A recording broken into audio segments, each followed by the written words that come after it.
Here is your super quick lesson in how to knit in the round. So I've cast on enough stitches to comfortably fit around these needles. Your pattern will tell you exactly how many stitches to cast on, as well as what size and length of circular knitting needle you're going to use. So usually after you cast on your stitches, you're going to turn your needles and knit back into that last stitch you cast on. Well, when you're working in the round, instead of turning your work, you're just going to knit back into that first stitch that you cast on. Now your pattern is probably going to say something along the lines of, be careful not to twist your stitches. What that's talking about is you see the bottom edge of all these stitches I cast on?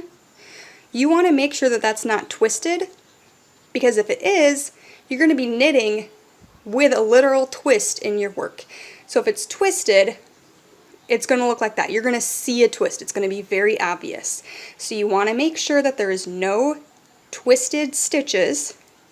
And then all I'm going to do is insert my needle into that first stitch that I cast on and knit into it.